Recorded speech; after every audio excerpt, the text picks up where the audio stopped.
Faltam 6 dias para as eleições municipais em todo o país. Os eleitores brasileiros vão ter que escolher seus candidatos num leque de mais de 460 mil nomes, entre vereadores, prefeitos e vice-prefeitos.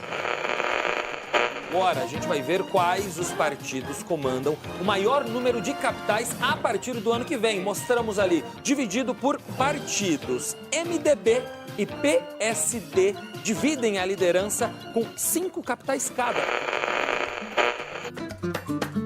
Estamos de volta com o 7º episódio da 2ª temporada do podcast da Abrasco, A Saúde é Coletiva. E nesta edição vamos discutir sobre os resultados das eleições municipais de 2024. Na verdade, as escolhas para quem vai dirigir as prefeituras e as câmaras de vereadores, eles têm um impacto muito grande sobre o SUS.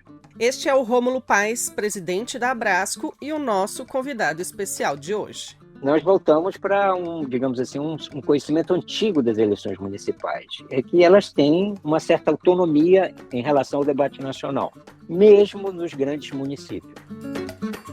E o quadro cultural deste episódio é uma bela trilha sonora. A pesquisadora Joilda Neri, que faz parte do grupo de trabalho Racismo e Saúde da Abrasco, separou uma dica musical aqui do Brasil para você que é ouvinte do podcast. Uso muito também essa música antes de começar a falar de questões relacionadas a racismo e saúde. Uso muito esse recurso nas aulas com os estudantes. Ela diz em quase 5 minutos o que a gente poderia ler em um livro inteiro.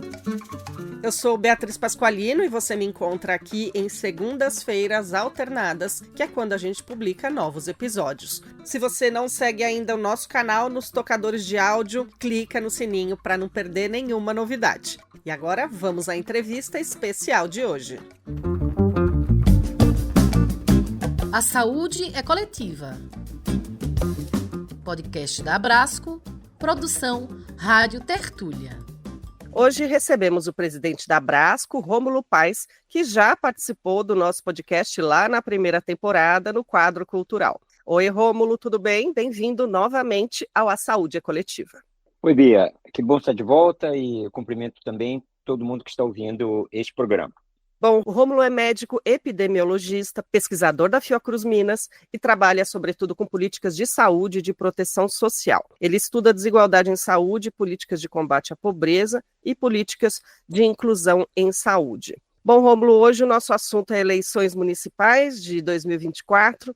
Queria ouvir um pouco como que você avalia essas eleições desse ano. Na sua opinião, qual que foi o impacto das pautas de saúde na decisão do voto nessas eleições?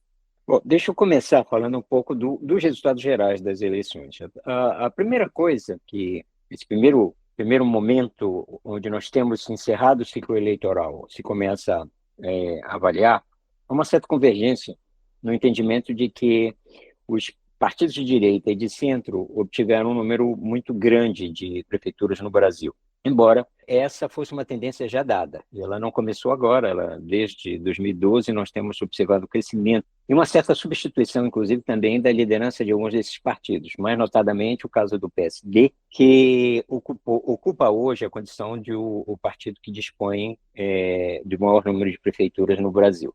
Agora, é preciso a gente perceber um pouco qual era a estratégia dos partidos, ou seja, o que os partidos estabeleceram para si, e também aquilo que as lideranças políticas que são para além dos partidos, aí notadamente o presidente da República, o presidente Lula, o ex-presidente Bolsonaro, também estabeleceram para si. E aí nós podemos, então, fazer um balanço do quanto esses partidos alcançaram e essas grandes lideranças políticas do país alcançaram. A primeira constatação é que nós voltamos para um conhecimento antigo das eleições municipais, é que elas têm uma certa autonomia em relação ao debate nacional, mesmo nos grandes municípios. De uma certa forma, o calor do resultado eleitoral faz com que as pessoas se esqueçam um pouco disso. Mas, na verdade, mesmo nos grandes municípios, a dinâmica política ela é marcada pela presença das lideranças locais, pela acomodação partidária que varia bastante, como é que os partidos se posicionam em cada município, e também as trajetórias dos candidatos, já que hoje, por exemplo, nós temos muitos partidos que eles significam pouco do ponto de vista de uma certa agenda ideológica mais consistente, e mesmo também em relação ao próprio trânsito de várias lideranças políticas que entram e saem dos partidos. Acho que a grande questão é, para a esquerda, como a esquerda deve interpretar esses resultados. A minha leitura, primeiro que houve uma certa superestimação de qual poderiam ser os resultados eleitorais nos municípios em relação aos partidos mais notadamente de esquerda. Aí eu me refiro ao PT, ao PSOL e ao PCdoB. Embora o PT tenha crescido, isso não é o caso do PCdoB e não é o caso do PSOL. E isto é preocupante. O PT cresceu, aumentou o seu número de prefeituras, mas o PSOL encolheu e o PCdoB também, que já vinha uma trajetória mais histórica, digamos assim, de encolhimento. Isto é preocupante. Mas é preciso notar uma questão importante. O presidente Lula foi reeleito, ele foi eleito num pior momento do ponto de vista da presença do PT dos municípios brasileiros. O que mostra uma certa autonomia entre a disputa nacional, as disputas locais, entre uma liderança com o peso que o presidente Lula tem e as escolhas dos eleitores. Os eleitores se movem com uma, digamos assim, uma racionalidade distinta em relação à disputa local e à disputa nacional, e mesmo estadual. Então, a esquerda, portanto, estava superestimando as suas possibilidades eleitorais. Então, de uma certa forma, os resultados recolocam no seu devido tamanho, nas suas devidas condições. Porque, embora, por exemplo, o governo federal esteja apresentando indicadores favoráveis do ponto de vista da economia, ainda carece de indicadores mais robustos em relação a várias outras áreas, e inclusive naquilo que é mais marcante para um governo de esquerda, que é justamente o aumento do bem-estar da população e, sobretudo, da população mais pobre. Embora isso já esteja acontecendo, mas isso é menos percebido. E também falta uma marca que possa caracterizar neste governo como alguma coisa nova, alguma coisa que agregue, não só recoloque essas populações numa condição mais favorável, mas que agregue novas possibilidades. E política é muito isso. Política é uma disputa do futuro, é uma expectativa de que o futuro será melhor. E, nesse sentido, então, as entregas que o governo tem feito até agora ainda não provocaram esse tipo de sensação na população, no sentido mais geral. Então, essa é uma primeira questão. Uma segunda, uma observação que tem aparecido bastante nas várias análises políticas, da qual eu concordo, é que a esquerda se apropriou pouco dos meios de comunicação mais contemporâneos. Então, tem perdido o debate virtual, diminuiu, digamos assim, essa situação de derrota nas últimas eleições. A última campanha eleitoral, a situação foi mais favorável, mas ainda continua muito atrasada em relação ao domínio que a extrema-direita, sobretudo, dispõe em relação a esses meios. Entretanto, é preciso lembrar o seguinte: nós temos dois tipos de situação muito distintas. Uma muito contemporânea na disputa política, onde o domínio desses meios de comunicação conta muito, mas também um outro cenário, sobretudo nos municípios menores, onde a política segue aos mecanismos muito tradicionais, muito hereditários, inclusive, da transferência de poder, e que, portanto, a questão mais contemporânea pesa pouco, né, ou quase nada. O Brasil é essa simultaneidade, né, entre uma política muito contemporânea, muito inovadora, e, ao mesmo tempo, uma política muito tradicional, uma política que reproduz mecanismos de décadas, né, de consolidação.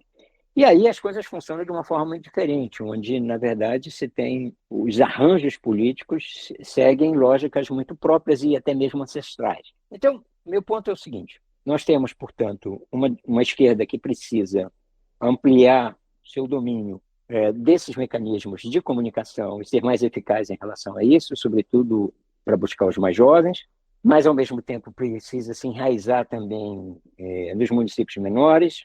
E temos também, e eu concordo com essa avaliação, uma necessidade urgente de renovação de lideranças políticas. Bom, então eu volto para dizer o seguinte, para concluir: nós tivemos um avanço da direita e da extrema-direita nessa disputa, a continuidade de uma tendência que já estava posta já desde 2012. Nós temos uma esquerda que cresce relativamente, sobretudo por causa dos resultados do PT, mas ainda é muito insuficiente diante desse grande debate. E uma discussão muito séria sobre até que ponto a esquerda perdeu a capacidade de apresentar uma alternativa para os amplos setores da população que os convença a votar nesta opção. Rômulo, a partir dessa sua leitura do cenário eleitoral e político daqui para frente, e olhando o histórico desses partidos e como se acomodou cada um, olhando para a pauta de saúde, você vê que tipo de perspectiva, desdobramento, implicação? Porque o SUS acontece lá na ponta, nos municípios, né? Foi feito um estudo sobre os programas de várias prefeituras no Brasil. Não há, na verdade, umas diferenças muito importantes em relação ao aspecto mais que envolve a questão do SUS. Quem está na situação tenta apresentar as suas obras como o seu ativo e, portanto, aquilo que lhe dá legitimidade para pleitear a continuidade na administração ou fazer a sucessor, e quem está na oposição reclamando dos déficits crônicos em relação à atenção, sobretudo a atenção de maior complexidade. Então, isso, de uma certa forma, aparece de novo nas eleições e é sempre um item colocado pelo eleitorado como um ponto fundamental, junto com segurança, para a decisão do voto. Entretanto, eu acho que a grande novidade é que a extrema-direita, quando ela se apresentou de uma forma mais explícita, aí isso aconteceu em Belo Horizonte, isso aconteceu em Goiânia, isso aconteceu em Fortaleza, ela se apresenta usando alguns temas tipicamente da saúde como temas de coalizão, de aglutinação da extrema-direita. Entra a questão do aborto, mas o eleitorado não parece ter prestado muita atenção nisso. Entra a questão da política de combate ao consumo de drogas de forma abusiva. Parece que o eleitorado também não prestou muita atenção nisso.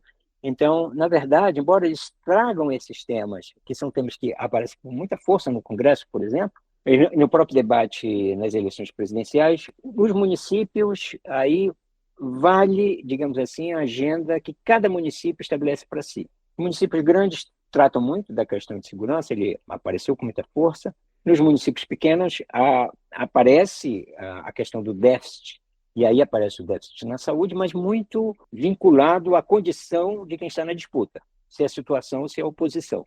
Então, nesse sentido, a extrema-direita não conseguiu forjar digamos assim, uma agenda inovadora e muito menos alternativa, embora use temas da educação, mas, sobretudo, da saúde, vinculados a uma agenda moral, né? Aí entram as questões da sexualidade, questões como o aborto, questões relacionadas ao consumo de drogas, como instrumentos de coesão. Mas não se converte em uma agenda substantiva. Parece muito mais, digamos assim, como uma retórica para a aglutinação política. Dados do IBGE mostram que 70% dos brasileiros dependem do SUS e, por isso, todo corte de recursos no orçamento da saúde interfere no acesso da maioria da população aos serviços de saúde. Agora, a troca de gestão municipal, ela gera inúmeros desafios, principalmente com a transição de equipes, rotatividade de pessoal, continuidade de alguns serviços muitas vezes fica prejudicada, né? Então, dentro desse cenário, Rômulo, quais são os principais desafios enfrentados nessa transição das gestões municipais no SUS e que medidas a gente pode pensar para garantir uma transição mais eficaz? E aí eu agrego, a população pode participar desse processo de transição de maneira mais engajada? Como, né? Uma grande questão que está vinculada a esse tema é a desigualdade na capacidade instalada no Brasil. Existe uma desigualdade muito grande naquilo que os municípios têm, que é mais profissionalizado e o que é menos profissionalizado. Aquilo que nós estamos falando de servidores permanentes ou contratos precarizados. Então, o impacto de uma mudança de administração e, sobretudo, uma mudança na condução da administração, ela pode ser muito grande. Entretanto, os municípios, no geral, eles são muito dependentes, sobretudo das transferências federais. São mais dependentes das transferências federais do que das transferências municipais. Então, isso também, de uma certa forma, acaba limitando uma certa mudança de comportamento em relação aos municípios frente à política nacional de saúde, por exemplo. Mas nós podemos ter uma perda de qualidade muito grande. com uma substituição de profissionais mais qualificados, mais relacionados a essas políticas, e aí não é só de saúde, entra de assistência social, de educação, etc., por um fenômeno que tem sido um problema no SUS, que é uma politização, aí no sentido negativo, na gestão de vários equipamentos do SUS. Isso nós observamos, por exemplo, em relação ao Rio de Janeiro, sobre a gestão de várias unidades de saúde do Rio de Janeiro, federais, estaduais e municipais, com profissionais muito pouco qualificados para a função e muito vinculados a esquemas de lealdade política e, portanto, a reprodução dessa capacidade política voltada para a disputa eleitoral.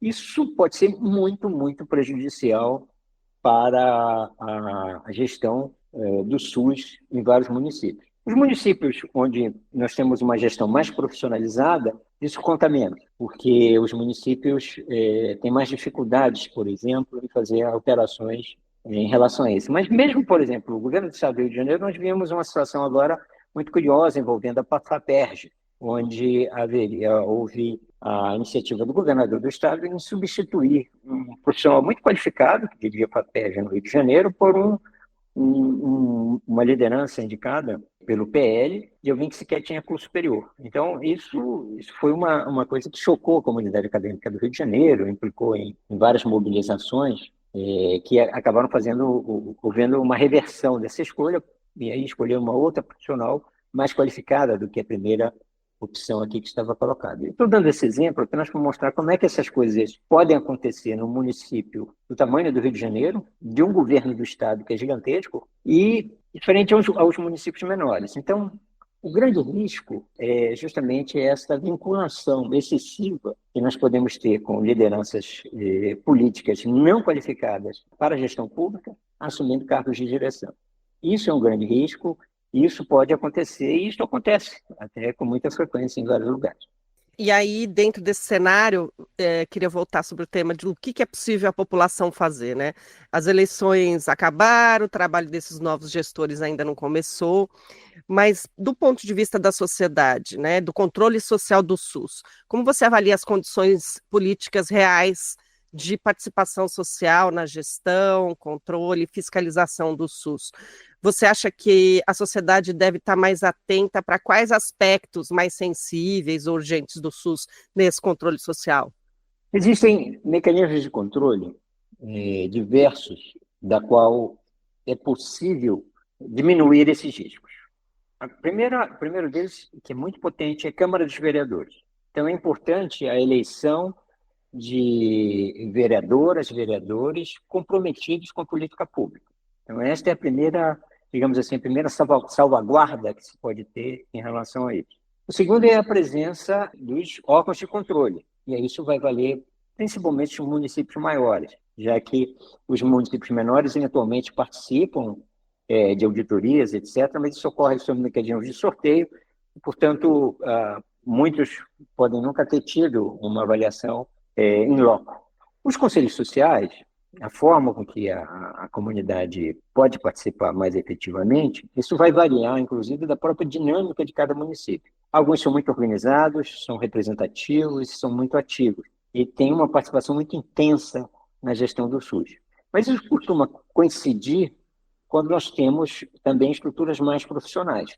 Então, em lugares onde nós temos estruturas menos profissionais, nós também podemos ter conselhos que sejam o que se chamam conselhos mais cartoriais, onde existe, na verdade, um controle político por parte das lideranças políticas do município sobre essa estrutura de controle social. Agora, o principal mecanismo de controle é o movimento social organizado nas comunidades.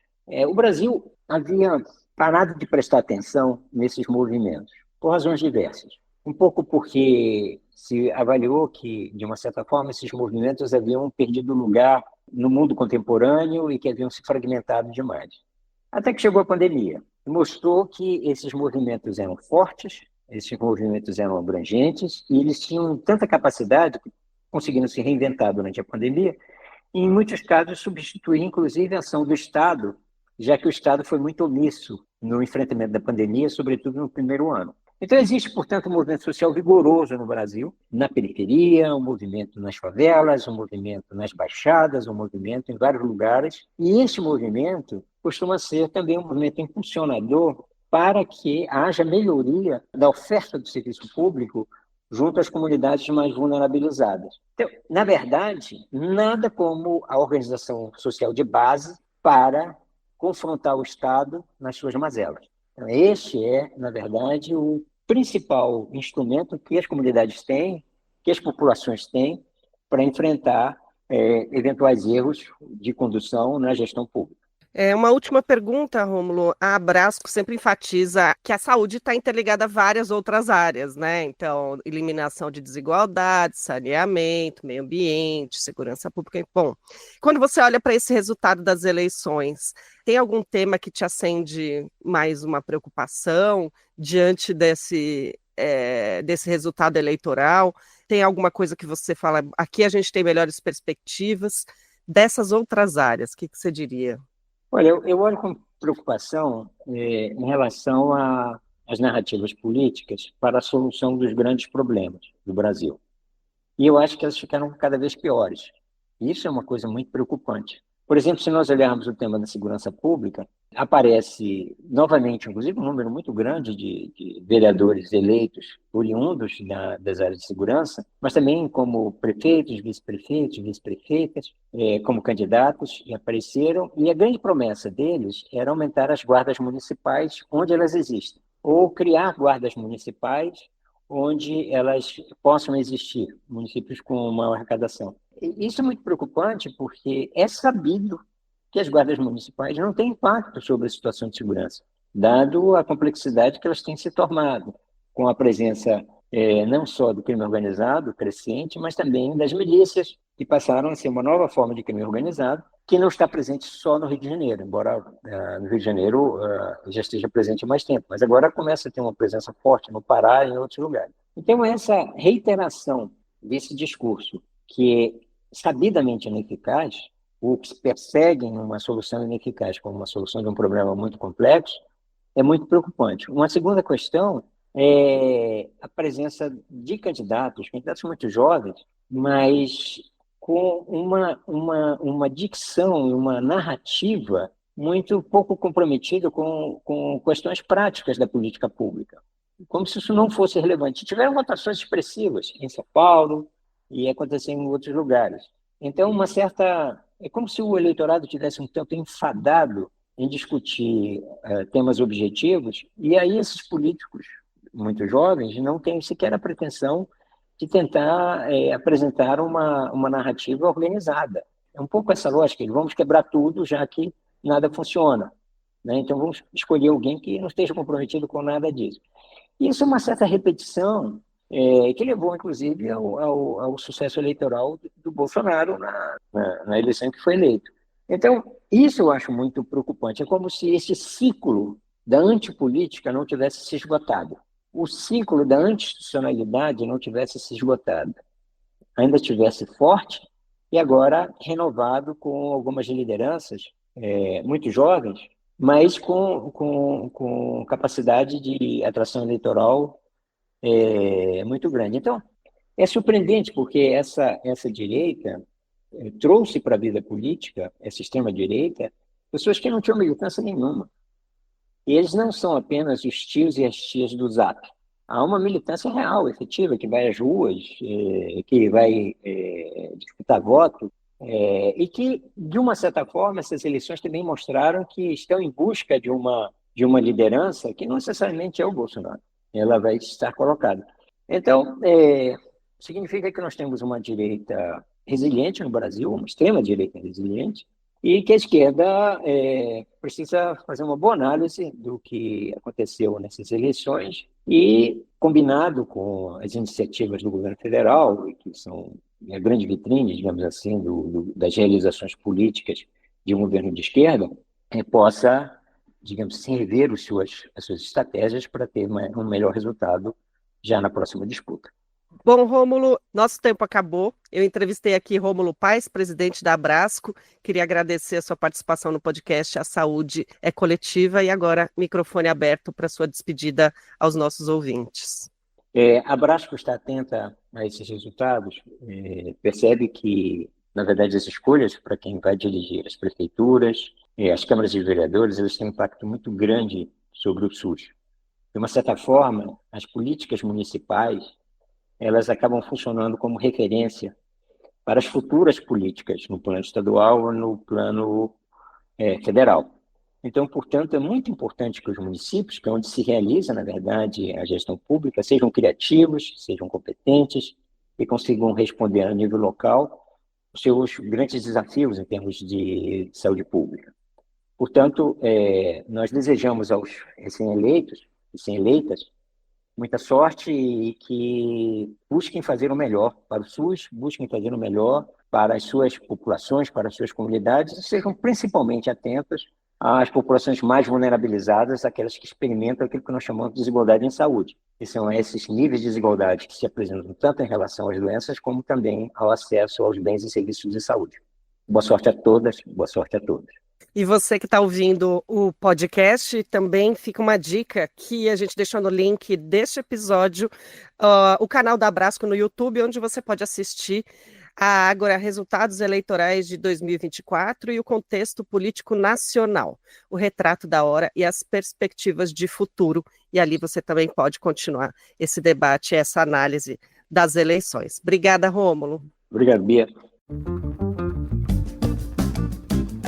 A Abrasco Livros apoia o podcast A Saúde é Coletiva. Vem conhecer nossa livraria, abrascolivros.com.br. É sempre bom lembrar que as pessoas associadas à Abrasco têm descontos especiais na Abrasco Livros. Todas as informações estão no nosso site, abrasco.org.br. Cada pessoa associada, além de fortalecer a saúde coletiva, contribui para que a gente aqui continue produzindo este podcast. Aliás, este é o penúltimo episódio desta temporada e eu quero aproveitar para te dar um spoiler. Vamos ter a terceira temporada no início de 2025. Coisa boa, né? Você fica sabendo do lançamento no nosso canal do podcast e também nas redes sociais e site da Abrasco. A gente agradece o seu apoio e a audiência aqui no podcast. Bom, vamos agora direto a Salvador, que é de onde vem a participação do quadro cultural de hoje. Eu sou Joilda Silva Neri, sou uma mulher negra de 38 anos, nascida em Ilhéus, no sul da Bahia. Tenho 18 anos morando em Salvador. Eu sou docente, professora e estou vice-diretora do Instituto de Saúde Coletiva da Universidade Federal da Bahia e faço parte do GT Racismo e Saúde da Abrasco também, entre outras 300 mil coisas, né? E sou mãe de Jade, também tenho uma filha aí de 7 anos. Eu quero recomendar a música Zumbi, é uma música também conhecida como África Brasil, entre parênteses Zumbi, e é uma canção que ela foi composta pelo compositor e cantor brasileiro Jorge Ben, né? Tem pessoas que conhecem como Jorge Benjó, tem pessoas que conhecem como Jorge Ben. Eu gosto muito dessa música porque ela representa a luta e o processo histórico de escravização do povo negro no Brasil. Então, toda vez que eu ouço essa música, é como se eu conseguisse reconstruir a cena, a imagem, né, na minha mente, assim, especialmente quando ele faz o contraste, assim, entre a cor branca das plantações de açúcar, do algodão e dos senhores de escravos brancos também, e o contraste das pessoas que estavam ali fazendo a colheita e também estavam sendo presas, né, em carros de boi, enfim. Eu gosto muito, assim, de como é que a música vai se construindo a narrativa que você consegue imaginar, né, o que acontece, e é uma música assim que faz me remeter muito aos meus familiares. Então eu lembro muito dos meus avós, eu lembro muito assim das pessoas que eu tive possibilidade de conhecer enquanto antepassados e que poderiam, né, e que passaram, os que eu não conheci, por situação semelhante. Então é uma música que me marca muito. E por outro lado, para mim ela é um hino de força, assim, ao pensar quando o Zumbi, né, que foi o último líder, um dos últimos líderes que a gente tem conhecimento do Quilombo dos Palmares, quando o Jorge Benjor faz a ameaça, assim, de que quando o Zumbi chegar, eles vão ver o que é que vai acontecer. Então, eu gosto dessa música no sentido de pensar assim, que quando a gente chega, a gente se organiza, algumas coisas a gente consegue fazer acontecer. Então eu uso muito essa música assim, quando eu passo por situações que eu percebo que eu preciso de um fortalecimento, inclusive situações de racismo pelas quais eu vivenciei, eu já recorri a essa música assim, em termos de fortalecimento. Uso muito também essa música antes de começar a falar de questões relacionadas a racismo e saúde. Uso muito esse recurso nas aulas com os estudantes. E eu gosto mais da versão interpretada pela Ellen Oléria do que a versão original dela, que a primeira foi de 1974, depois ele regravou em 1976, o Jorge Benjor, mas eu gosto da versão que é cantada por Ellen Oléria, assim, além dela ser uma mulher negra, e aí eu me identifico muito, também gosto de como é que ela faz, assim, o jogo de vozes, sabe? E ela canta, assim, ela vai crescendo na música. Para mim, assim, é uma música que ela diz muitas coisas, ela diz o que um livro inteiro, ela diz em quase 5 minutos o que a gente poderia ler em um livro inteiro. E, enfim, então para mim essa música é uma aula de história, então acho que é o que eu tenho, assim, para recomendar e sabendo, assim, que quando vocês ouvirem essa música, pode lembrar, é uma música que Joilda gosta muito. E ela me faz levantar, sabe, Bia? Assim, ela faz eu levantar a cabeça, assim, me firmar. Acho que é isso por hora.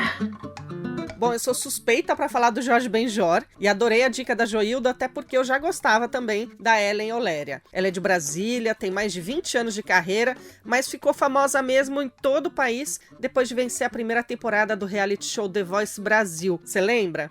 E você encontra na descrição deste episódio a versão específica da música Zumbi que a Joilda indicou. E vou te contar uma coisa. Antes de gravar com a Joilda, eu ouvi a música junto com ela. E foi pura emoção, eu recomendo. Este foi o 7º episódio da 2ª temporada do A Saúde é Coletiva, podcast da Abrasco, produzido pela Rádio Tertúlia. Eu, Beatriz Pasqualino, fiz a apresentação, roteiro, edição e sonorização. E participo da coordenação deste podcast junto de Artemis Caldeira Brant, Thiago Barreto e Verônica Tavares de Freitas. A equipe de comunicação e pesquisa conta com Daniel Lira e Letícia Massulo. No relacionamento e marketing, Clara Alonso e Rafaela Pinheiro. O projeto gráfico é do Estúdio Massa. Obrigada pela companhia e até o último episódio de 2024.